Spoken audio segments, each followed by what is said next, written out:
the fourth annual Targeting Autism Forum. I'm so thrilled to have you here, and this is like one of my favorite things that goes on in this place each year, so it's great to have you. I'm the PI, which is the principal investigator on the grant. It's a Laura Bush 21st Century IMLS grant.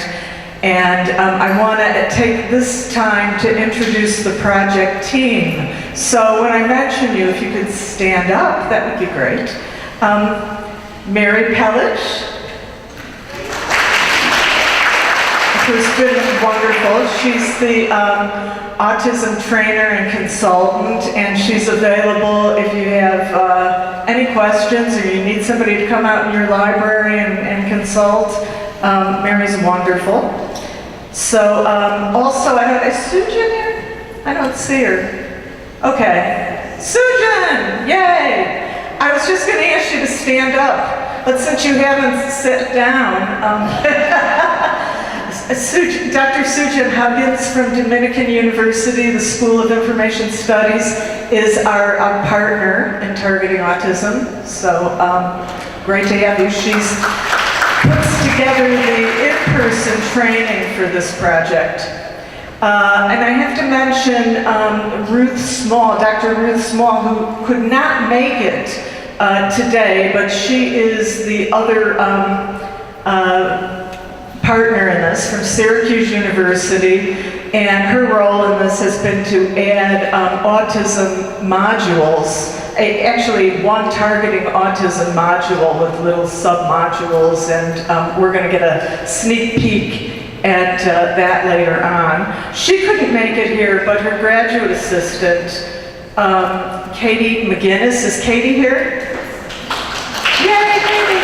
Okay, so Katie's going to be talking to you all about the online training that we're soon to have launched, soon to have available. So, and of course, Russ Bonato. Yay! Russ Bonato has just been fabulous throughout this whole week. This is our second grant, and he's been a key player in both of them.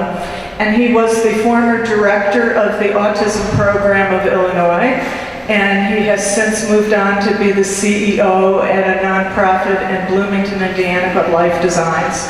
So Russ is going to play an important role in this forum. He's going to be sort of the host and facilitator, so thank you, Russ. Okay, some housekeeping things.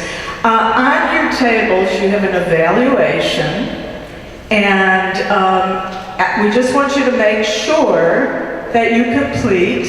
And actually, this is the last year that there's grant funding for these forums, but we think that there is a real need and desire to keep this going. So anything you can say toward that, and I'm not putting words into your, but there really is a need. And there's been some talk about continuing this and expanding the scope to include developmental disabilities, all developmental disabilities and intellectual disabilities.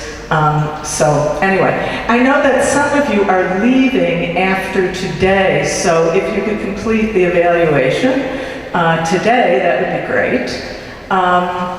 And there's also on your table index cards, and those index cards are, after each speaker speaks or the panels, if you have questions, you can we'll either pass you a mic and you can ask the questions directly, or if you prefer, you can write the questions that you have on an index card and pass them forward, whatever you prefer, but that's why the index cards are there for you.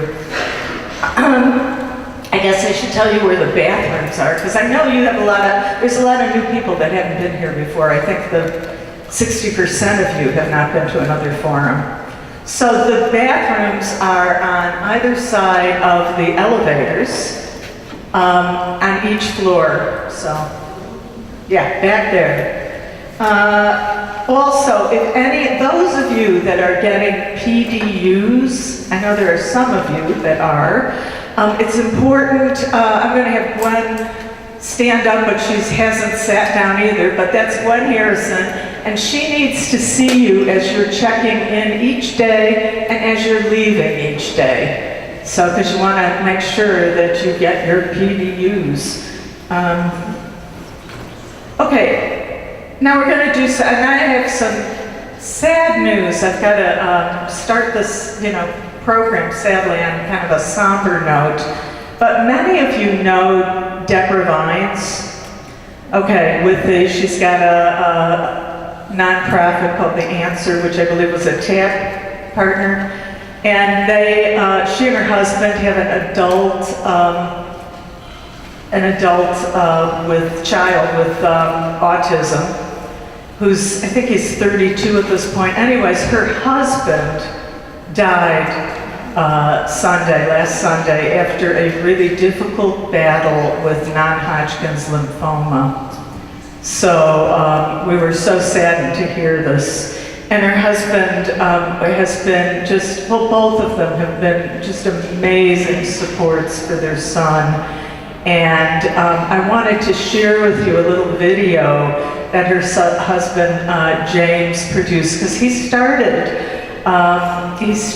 a support group that was called Just for Men, because he started to realize that all the support and the support groups for families, impacted by autism, it's mostly women. They said, well, what do we do for the fathers? So he started a support group, and there's just a lovely little 3 or 4 minute video that I want to show you.